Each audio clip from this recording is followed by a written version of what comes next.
Good morning students. और कैसे हो आप लोग? घर पर रहते हुए अच्छे से पढ़ाई कर रहे होंगे।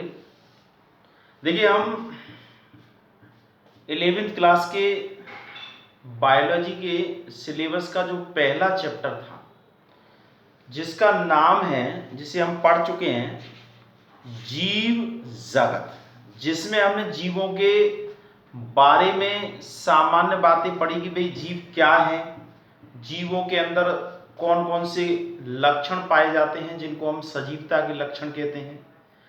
इसके बाद हमने पढ़ा जीव जगत में विविधता पाई जाती है और उन जीव जिनमें अलग अलग लक्षण पाए जाते हैं उनको नामकरण किया जाता है, यानी द्विनाम पद्धति के अनुसार उनको व्यवस्थित किया जाता है, नाम दिया जाता है। इसके बाद पढ़ा कि जब हम वर्गीकरण करते हैं तो विभिन्न प्रकार के टैक्सस यानी संवर्गों का प्रयोग करते हैं, जिसमें सबसे छोटा पद जाति होती है, जाति के बाद वंश आता है, वंश के बाद कुल आता है, कुल के बाद गण आता है, गण के बाद वर्ग आता है और वर्ग के बाद में संघ आता है। तो ये क्रम हमने एक एक करके आगे पढ़े। इसके बाद हमने पढ़े कि भाई जब वर्गीकरण करते हैं तो उसके लिए कौन कौन से सहायक सामग्री या साधन का प्रयोग करते हैं। तो उसमें हर्बेरियम का प्रयोग करते हैं, राष्ट्रीय वनस्पतिक उद्यानों का प्रयोग करते हैं, इसके अलावा जंतुआलयों का प्रयोग करते हैं, यानी इनका उपयोग करके हम उनके लक्षणों के आधार पर उनका वर्गीकरण करते हैं। तो ये एक सामान्य जानकारी कि भाई जीव क्या है और किस तरह से होता है।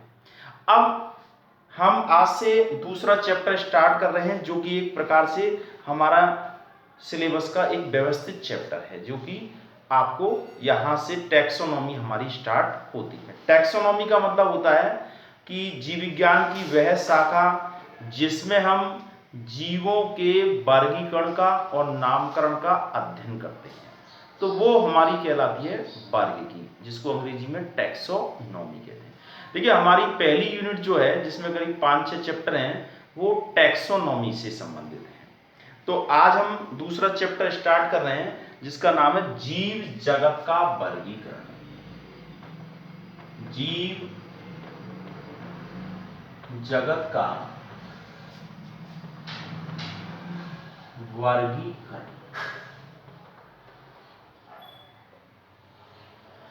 जीव जगत का वर्गीकरण मतलब classification,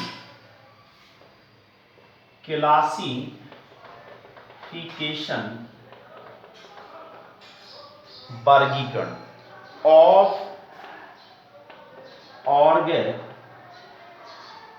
organism kingdom.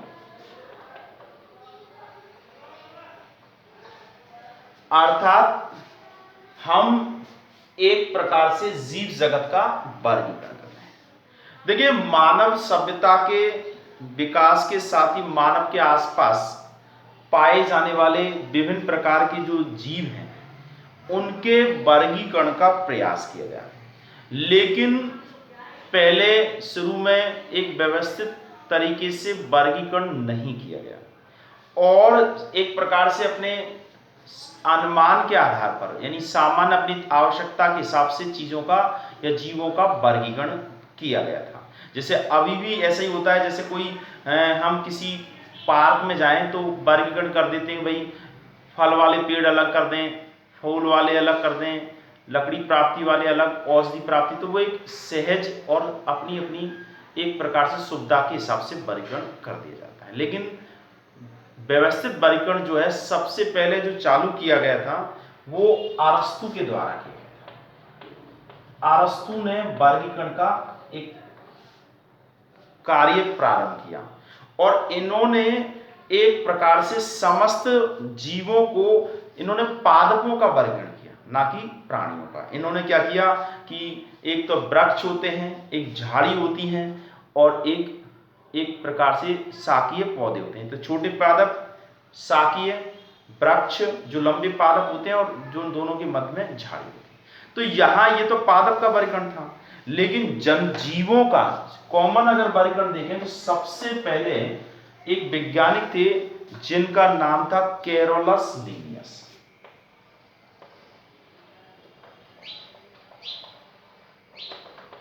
Carolus.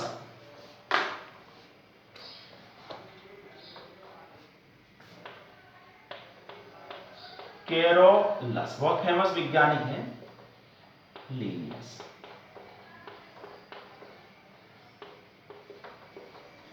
Carolus Linnaeus ने जो वर्गीकरण किया था, उस वर्गीकरण में इन्होंने द्विजगत वर्गीकरण किया था। द्विजगत वर्गीकरण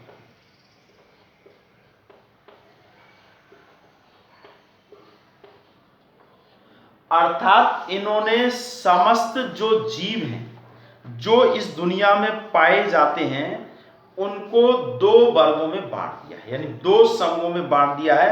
एक तो बना दिया है प्लांटी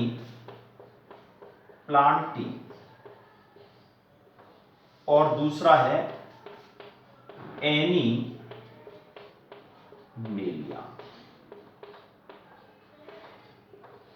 और इस प्लांटी में रख दिए सभी पादपों को और एनिमेलिया में रख दिया सभी जंतुओं को। अर्थात इन्होंने समस्त जीवों को दो समूहों में बांट दिया है। एक तो बना दिया है पादप जगत और दूसरा है जंतु जगत। लेकिन इस तरह का जो वर्गीकरण है, इसमें ना तो ये पता चल पा रहा है कि जीव जो है वो प्रोकैरियोटिक कोशिकाओं वाला है या फिर यूकैरियोटिक कोशिकाओं वाला है, क्योंकि दो तरह की कोशिकाएं होती है। प्रोकैरियोटिक कम विकसित कोशिका होती है और यूकैरियोटिक पूर्ण विकसित कोशिका होती है। साथ में ना ये पता चल पाता है क्योंकि जीव जो है वो एक कोशिकीय है या फिर बहुकोशिकीय है, जबकि ये आपस में एक दूसरे से काफी कुछ भिन्न होते हैं। साथ में ये भी पता नहीं चल पाता है, यानी ये जो वर्गीकरण है इसमें ये भी नहीं पता चल रहा कि भाई पादप या जीव जो है उसमें प्रकाश संश्लेषण की क्रिया होती है, यानी प्रकाश संश्लेषी है अथवा अप्रकाश संश्लेषी है। तो इस तरह की जो चीजें हैं इनके अंदर विभेद होना बहुत जरूरी है और इस तरह का विभेद होगा तभी जाकर के हम जीवों को अलग अलग समूहों में बांट सकते हैं, क्योंकि ये जो लक्षण है इन लक्षणों के आधार पर इनको अलग अलग नाम देना आवश्यक होता है। इनके लक्षण भी उस हिसाब से होते हैं इनमें पाए जाने वाले इन गुणों के कारण। तो ये था सबसे पहले द्विजगत वर्गीकरण, जिसको किसने दिया था? Carolus Linnaeus. वर्तमान में इनका देखिए कोई महत्व ऐसा नहीं, क्योंकि जब आगे की चीजें आ गई हैं तो पुरानी चीज का समय के साथ कोई अर्थ नहीं रहता, लेकिन एक प्रकार से अध्ययन के लिए हमें इनका प्रयोग करना होता है। इसके बाद कैरोलस लीनियस के बाद में एक वैज्ञानिक थे, हैकल नाम के वैज्ञानिक। हैकल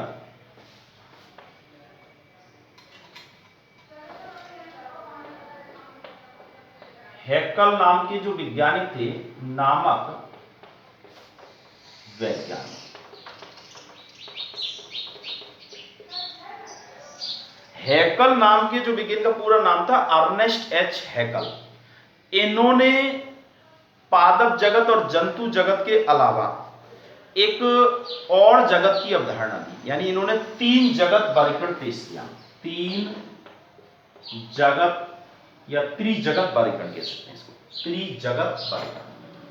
जैसे द्विजगत था, त्रिजगत वर्गीकरण।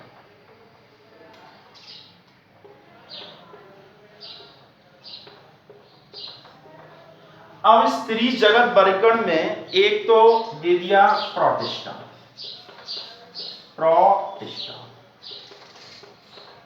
देखिए, प्रोटिस्टा के अंतर्गत ऐसे जीवों को रखा गया जो ना तो पादपों की श्रेणी में आ सकते हैं ना ही प्राणियों की श्रेणी में आ सकते हैं।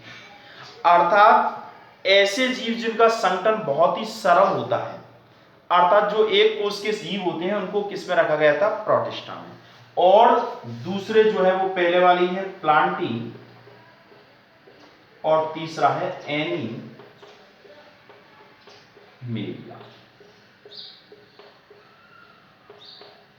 तो त्रिजगत वर्गीकरण में एक और वर्गीकरण बन गया है जिसको प्रोटिस्टा कहते हैं, जिसमें सरल संरचना वाले जो जीव हैं उनको इसके अंतर्गत रखा जाएगा।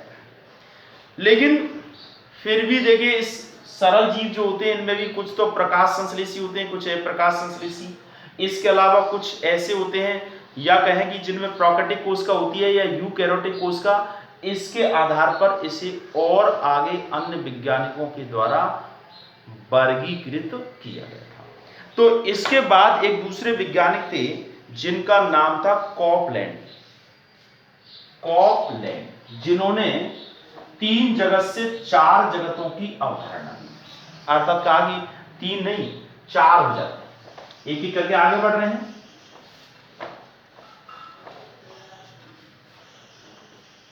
चार जगत वर्ग।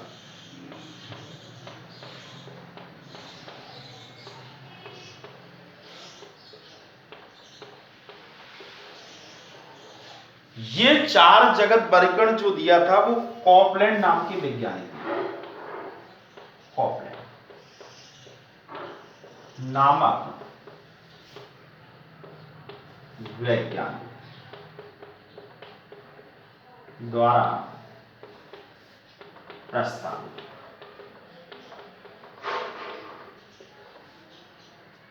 देखिए इसमें इन्होंने ये जो प्रोटिस्टा जगत है उसमें से ऐसे जीव जो क्या है एक कोशिकीय हैं लेकिन वो प्रोकैरियोटिक कोशिका वाले हैं, तो ऐसी स्थिति में उस प्रोटिस्टा में से उनको अलग निकाल दिया गया और 4 जगत बनाए गए। उनमें एक तो है मोनेरा,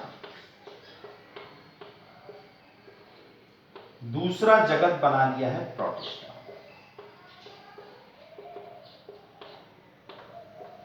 और तीसरा जगत जो है वही पहले की तरह इसको प्लांटी नाम ने देकर के मेटाफाइटा कहा, लेकिन अपन इसको प्लांटी भी कह सकते हैं, प्लांटी या मेटाफाइटा।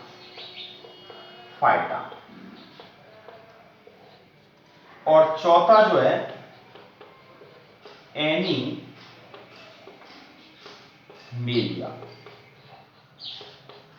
जिसको मेटाजोआ कह सकते हैं, मेटाजोआ। तो देखिए इसमें एक कोश के ऐसे जीव रखे जिनका शरीर प्रोकैरियोटिक कोशिकाओं से बना होता है। इसमें भी एक कोश के जीव है जिनका शरीर एक कोशिका से बना हुआ है लेकिन वो पूर्ण विकसित यूकैरियोटिक कोशिकाओं से बना हुआ है। और प्लांटी जो है वो बहुकोशिकीय पादप हैं जिनमें एक प्रकार से कोशिकाओं के चारों तरफ कोशिका भित्ति पाई जाती है और संचित भोज्य पदार्थ जो है वो स्टार्च के रूप में पाया जाता है। साथ में एनीमेलिया, चौथा एनीमेलिया, इनमें कोशिका भित्ति नहीं पाई जाती, हरित लवक नहीं पाया जाता, ये प्रकाश संश्लेषण क्रिया नहीं कर पाते हैं। तो ऐसी स्थिति में कॉपलैंड नामक वैज्ञानिक ने 4 जगत की अवधारणा को प्रस्तावित किया था। लेकिन देखिए ये अवधारणाएं ज्यादा प्रचलित नहीं हो पाई, बल्कि इसके बाद में 5 जगत वर्ग अवधारणा जो दी गई थी वो सर्वमान्य अवधारणा बनी और वर्तमान में भी उस 5 जगत अवधारणा के अनुसार ही जीवों को वर्गीकृत किया जाता है। तो अब हम पढ़ेंगे 5 जगत अवधारणा, और वर्तमान में जो हमारी बुक भी है, जो किताब चल रही है, उसमें जिस आधार पर हमारे चैप्टर बनाए गए हैं वो इसी आधार पर बनाए गए हैं, 5 जगत वर्गीकरण की अवधारणा पर। अर्थात अलग अलग वर्ग को, अलग अलग जगत को अलग अलग चैप्टर का नाम दिया गया है। 5 जगत वर्गीकरण जो है 5 किंगडम क्लासिफिकेशन, 5 मतलब 5, किंगडम मतलब जगत और वर्गीकरण, 5 जगत वर्गीकरण, 5 जगत वर्गीकरण। देखिए इस वर्गीकरण को देने वाले जो वैज्ञानिक थे ये R.H. विटकर नाम के वैज्ञानिक थे। R.H. विटकर नामक वैज्ञानिक ने प्रस्तावित किया था, और यह प्रस्तावित किया गया था 1969 में। 5 जगत वर्गीकरण, R.H. विटकर नाम के वैज्ञानिक ने इसको दिया था। और इस 5 जगत वर्गीकरण के अनुसार समस्त जीवों को 5 जगतों में बांटा गया है। सबसे पहला जगत है मोनेरा। मोनेरा, देखिए ये मोनेरा सबसे सरल जीवों का जगत है। इस जगत के सदस्य जो हैं, ध्यान से सुनिए, इस जगत के जो सदस्य हैं ये एक कोशिकीय होते हैं, सरल संरचना वाले होते हैं। इनके अंदर प्रोकैरियोटिक कोशिका होती हैं, अर्थात ये प्रोकैरियोटा होते हैं। प्रोकैरियोटिक कोशिका का मतलब इनके अंदर ऐसी कोशिका के द्वारा इनका शरीर बना होता है जिसमें स्पष्ट केंद्रक का अभाव होता है, दोहरी झिल्ली युक्त कोशिकांग जिसके अंदर नहीं पाए जाते हैं। तो ऐसे एक कोश के जो जीव हैं वो मोनेरा के अंतर्गत रखे गए। अब इस मोनेरा में एक प्रकार से हम कहें कि स्वपोषी और परपोषी दोनों प्रकार के जीवों को रखा हुआ है। जैसे परपोषी जीवों के रूप में जैसे जीवाणु हैं, परपोषी होते हैं, लेकिन कुछ जीवाणु ऐसे हैं जिनमें हरित लवक पाया जाता है तो वो स्वपोषी भी हैं।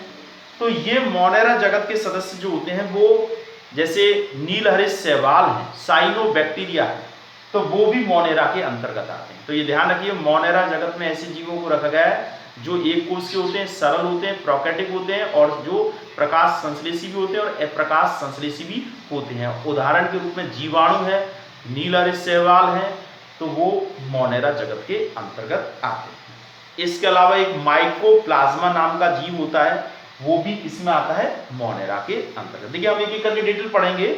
यहाँ 5 जगत वर्गीकरण को एक साथ पढ़ने के बाद फिर एक एक चैप्टर में हम अलग अलग उनके उदाहरणों को पढ़ेंगे। तो मोनेरा जगत के बाद दूसरा जगत है प्रोटिस्टा। प्रोटिस्टा जगत ये ऐसे जीवों का वर्ग है, जगत है जिनके अंदर एक ही कोशिका होती है, यानी ये भी एक कोश के जीव है, ये भी एक कोश के जीव है। इस प्रोटिस्टा जगत में अंतर यह है कि प्रोटिस्टा और मोनेरा में इसमें जो रखे गए जीव हैं ये प्रोकैरियोटिक प्रकार के होते हैं। इसमें जो जीव रखे गए हैं ये यूकैरियोटिक प्रकार के होते हैं, अर्थात जिनकी कोशिका एक प्रकार से पूर्ण विकसित होती है, अर्थात जिसे हम कह सकते हैं सत्य केंद्र की कोशिका होती है, जिसमें दोहरी झिल्ली युक्त कोशिकांग भी पाए जाते हैं। और ये भी स्वपोषी भी होते हैं और परपोषी भी होते हैं। अब देखिए आप, स्वपोषी के रूप में कुछ जीवाणु, कुछ शैवाल जो है वो एक कोश के होते हैं। इसी प्रकार से जैसे अमीबा है, प्राणी है, वो भी एक कोश के है, वो भी प्रोटिस्टा जगत के अंतर्गत आता है, एक कोश के जीव होता है। तो इसमें पादपी और प्राणी दोनों इस तरह के जीव जो प्रकाश संश्लेषी और अप्रकाश संश्लेषी दोनों को इसमें शामिल किया गया है। इसके अलावा इस प्रोटिस्टा जगत में ऐसे जीव भी हैं जिनकी कोशिका के चारों तरफ कोशिका भित्ति पाई भी जाती है, जैसे कि शैवालों में, और दूसरे ऐसे भी हैं जिनमें कोशिका भित्ति पाई नहीं भी जाती है, अर्थात जैसे प्रोटोजोआ संघ के जंतुओं में। तो ये एक प्रकार से प्रोटिस्टा जगत के, देखिए ये एक कोश के, ये भी एक कोश के, ये प्रोकैरियोटिक और ये यूकैरियोटिक है। और इसमें जनन की जो क्रिया होती है वो मुख्य रूप से अलैंगिक प्रकार की होती है और कुछ लैंगिक प्रकार की भी देखी जा सकती है उदाहरणों के रूप में। तो ये, और इस प्रोटिस्टा जगत को आगे हम डिटेल से पढ़ेंगे, यहां एक साथ पढ़ रहे हैं।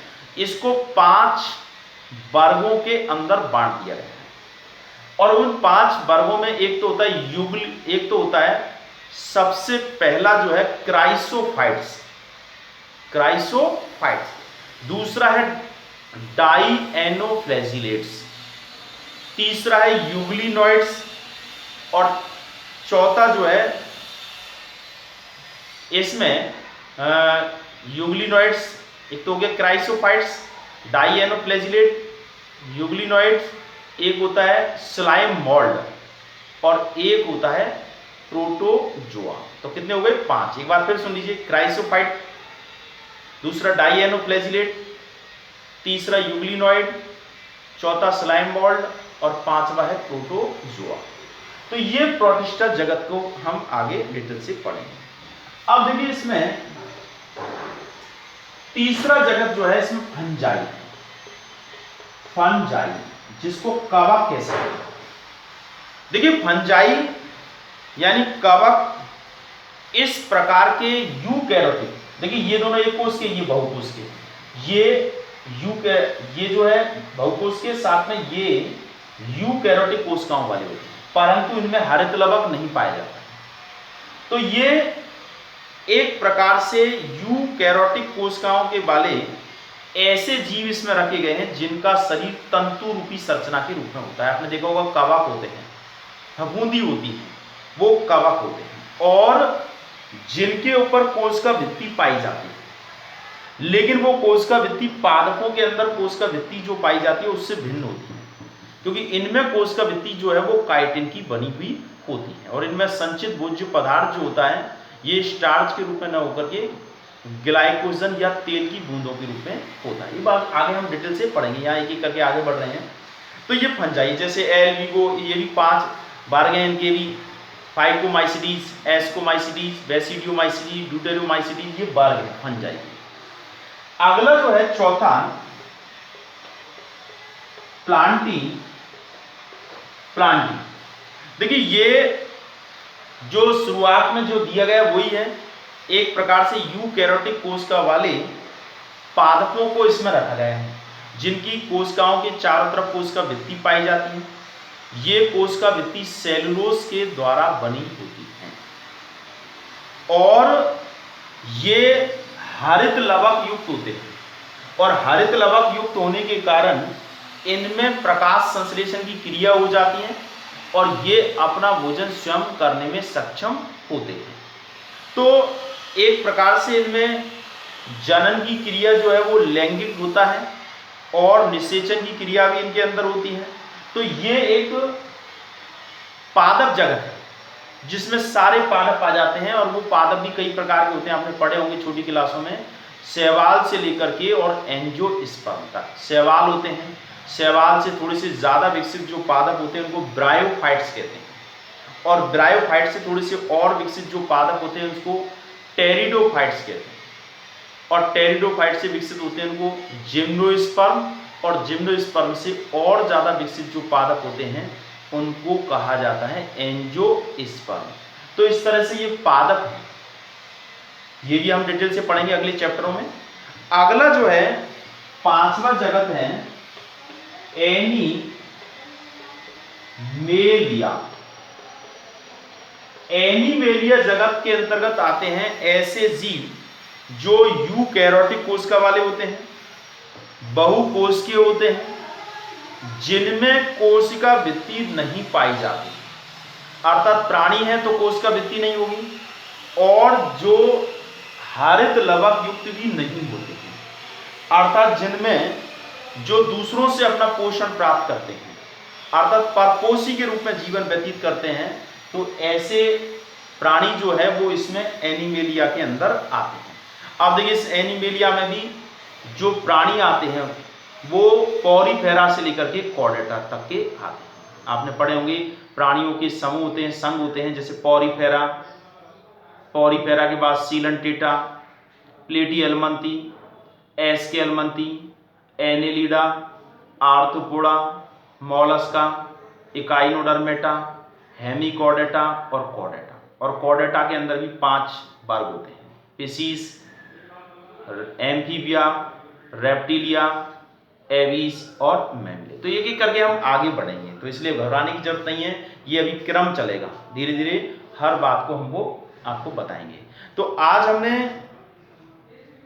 5 जगत वर्गीकरण पढ़ा, और इस 5 जगत वर्गीकरण में सबसे पहले मोनेरा, थोड़ा थोड़ा याद रखिए, ज्यादा एक साथ याद रखने की जरूरत नहीं है। अभी मोनेरा में एक कोष के जीव रखे गए हैं, और उन कोशिकाओं की प्रकृति होती है वो प्रोकैटिक होती है, जिनमें स्पष्ट केंद्रक नहीं पाए जाते, और इसके अंतर्गत जीवाणु है, नीलर शैवाल है, माइक्रोप्लाज्म।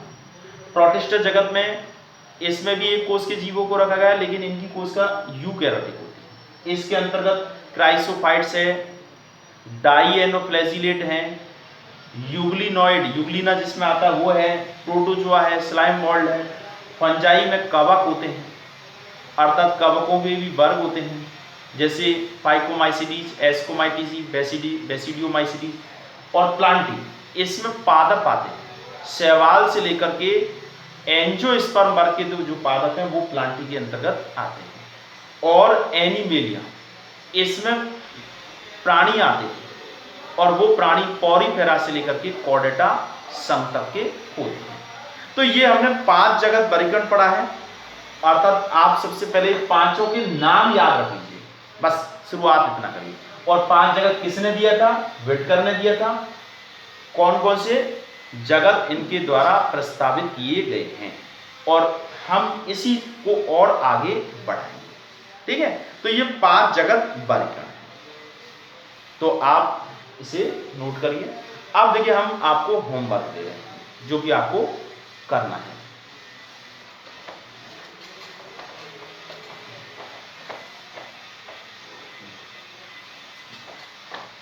देखिए होमवर्क वाला जो ग्रुप बना हुआ है उसमें आप करना स्टार्ट कर दीजिएगा, और जो मैं प्रतिदिन नोट्स भेजता हूँ उन नोट्सों को आप एक कॉपी के अंदर लिखना चालू कर दीजिए व्यवस्थित तरीके से, एक एक करके। तो उससे क्या होगा कि आप एक अगली चीज़ को समझने में आसानी आपके सामने होती चली जाएगी, है। होमवर्क,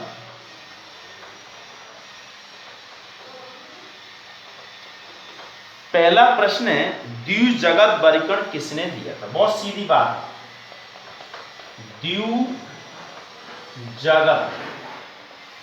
वर्गीकरण किसने दिया था? अर्थात ऐसा कौन सा वैज्ञानिक था जिसने ये द्विजगत वर्गीकरण की जो बात है वो प्रस्तावित की थी या दी थी?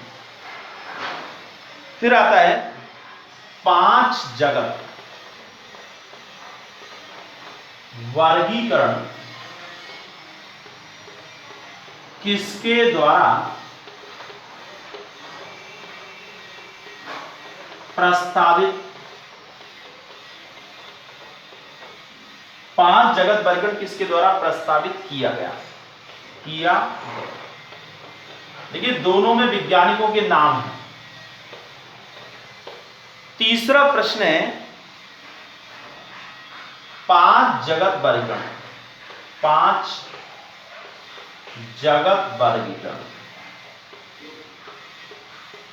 में प्रस्तावित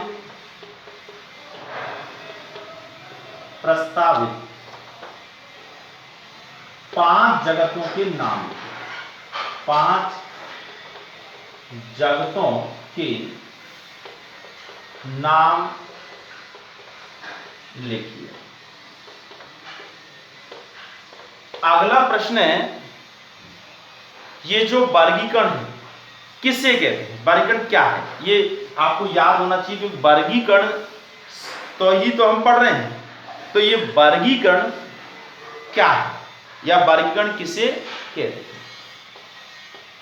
वर्गीकरण किसे कहते हैं? यानी वर्गीकरण क्या है और जीवों को वर्गीकृत करने की आवश्यकता क्यों महसूस की गई, ये भी आपको ध्यान रखने वाली बात है। तो आपको यहां लिखे वर्गीकरण क्या है। भाई वर्गीकरण अगर नहीं करेंगे तो क्या होगा, सभी जीवों का अध्ययन हम कर पाना संभव नहीं है। आप समझते हैं इस वर्गीकरण की बात को, कि जैसे अगर हम घर में भी अपने सामान रखते हैं तो अलग अलग चीज़ों की क्रियाओं के लिए अलग अलग सामान को अलग अलग जगह इकट्ठा करके रखते हैं। ऐसा नहीं रखते कि कोई चीज़ किसी जगह काम आने वाली है तो कहीं भी कहीं रख दें। क्योंकि इसी तरह दुकानदारों को देखिए, अपनी जब वो जिन चीज़ों को बेचते हैं उनको वो अलग अलग व्यवस्थित करके रखते हैं, जिससे कि उनको प्राप्त करना, उनके बारे में जानना बहुत आसान हो जाता है। तो यहाँ पर भी जीव जंतुओं को, जो उनकी संख्या लाखों में है, जीव जातियों की संख्या जब लाखों में है तो उनके लक्षणों के आधार पर उनको व्यवस्थित करना आवश्यक हो जाता है। नहीं तो फिर हम किसी भी जीव के बारे में आसानी से अध्ययन नहीं कर सकते हैं। जैसे बारीकण का अध्ययन इसीलिए लाभकारी होता है, जैसे आप जानते हैं कि अगर हम घर में कोई किसी खाना पकाते हैं, चावल पकाते हैं मान लीजिए, तो सारे चावलों को देखने की जरूरत नहीं पड़ती, उस समूह में से एक चावल से हमको उस समूह में रखे हुए सारे चावलों की जानकारी प्राप्त हो जाती है। तो उसी प्रकार से एक वर्ग में अगर कोई जीव रखा गया है तो उस वर्ग का अध्ययन करने का मतलब उस वर्ग में रखे गए अन्य जीवों के लक्षण भी लगभग उसी से मिलते जुलते होते हैं। तो इसलिए वर्गीकरण करना जरूरी होता है। ठीक है, तो आपके सामने ये होमवर्क लिखा हुआ है, आप इसे नोट कर लीजिए और होमवर्क करिए। और अब हम आगे इन जो ये 5 जगत हैं इनके अंदर कैसे कैसे जीवों को रखा गया है, और फिर हम एक एक करके मोनेरा जगत के जीवों का अध्ययन करेंगे, फिर प्रोटिस्टा करेंगे, और इस तरह से हमारा आगे बढ़ता जाएगा। ठीक है, तो आप लोग थोड़ा सा इंटरेस्ट बनाइए, क्योंकि समय निकलता जा रहा है, आपको बहुत आगे बढ़ना है, आपको नई चीज़ें बहुत सीखनी हैं। तो धीरे धीरे अभी से हम याद करने लगेंगे, पढ़ने लगेंगे, समझने लगेंगे, तो हमारा लक्ष्य जो है वो आसानी से प्राप्त करेंगे। ठीक है, तो ये होमवर्क।